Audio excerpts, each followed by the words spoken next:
Continue the analysis. Kristine Berzina joins us from the German Marshall Fund of the United States, where she is Managing Director of Geostrategy North. Kristine, thank you very much for being with us here on France 24. We always appreciate your time. And Gulliver, our correspondent there in Kyiv, saying this is possibly as good a piece of news as Ukraine could get. Do you agree with that assessment? This is excellent for Ukraine. So Ukraine has done a few things through this meeting today in Saudi Arabia. The first one is that it has gotten back some of the most important things it has lost over the last week, notably intelligence sharing and the arms support from the United States. The intelligence sharing is a crucial minute-by-minute thing that Ukraine needs in order to have the strongest possible position it can. It also has put the ball in Russia's court. So something that Ukrainians have been trying to get the Americans to understand is how they do want peace and do want to have a solid, long-lasting peace. But there has been a perception that the Ukrainians have been the harder actor to work with. Now it's going to be on Russia to show whether Russia wants to be good friends with the United States, as Trump hopes perhaps for the future. Does Russia want to come to the table, and does Russia also want to abide by a 30-day ceasefire? If Russia says no, it becomes very clear that it is not Ukraine that is the difficult actor, but Russia.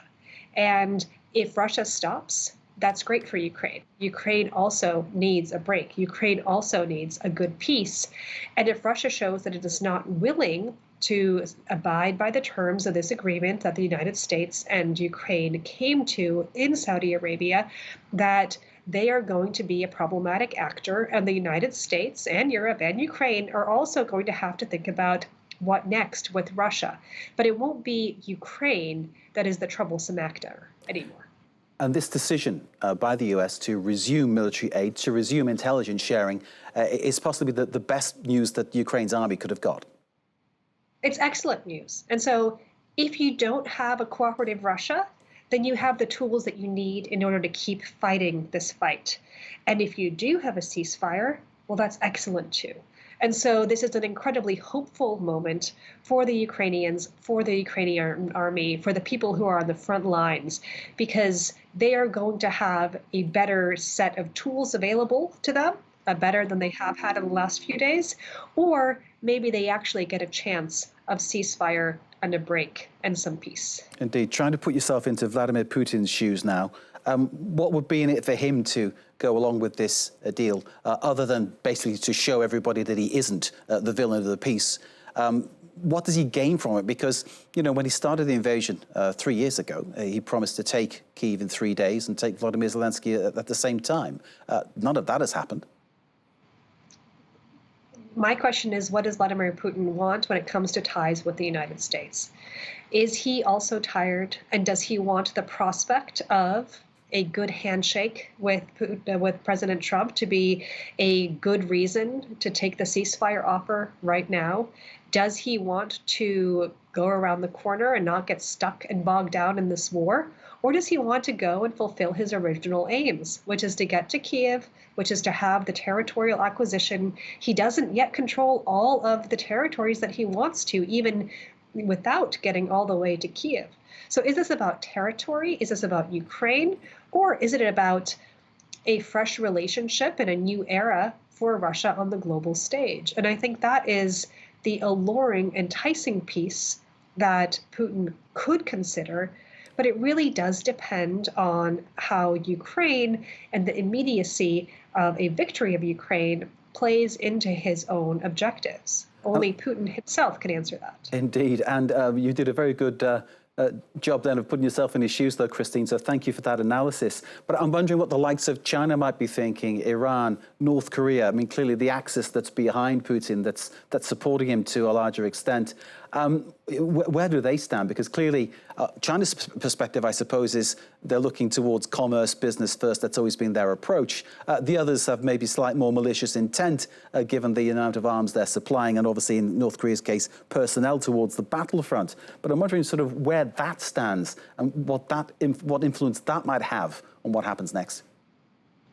Well, China absolutely, as you said, is very interested in its commercial ties and the trade relationship. It doesn't exactly know what it's going to have coming at it from the United States.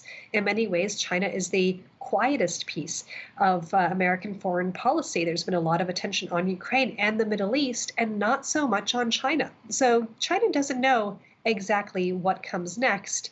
And on the one hand, it certainly wants economic prospects, but it will be watching very closely the ability of Trump to navigate a relationship with Putin and to find areas of commonality and mutual benefit, and certainly to take pointers from how the next step of this negotiation is going to go for its own benefit. Because yes, of course, that we have seen recently an alignment between Russia and China and North Korea, but for each of these countries, their own domestic interests, their own political power is first and foremost. And so right now, what is on the table, what is possible, what kind of rules are there on the international stage? These are the big questions. How Putin plays his hand now that the ball is in his court is going to be very important. If China can see an advantage for itself economically, diplomatically, in terms of global power, for Putin to take that ceasefire, they might want Putin to encourage that. Or if the prospects of ongoing instability are better for China's hand, then perhaps they don't want this the ceasefire to move forward. Again, it's all quickly evolving, and there are many different stakes and elements to this conflict and to the resolution as well.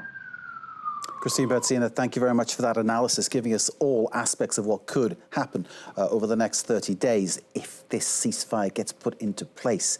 Kristine Berzina from the German Marshall Fund of the United States, Managing Director of the GMF Geostrategy North section there. Kristine, thanks as always for joining us.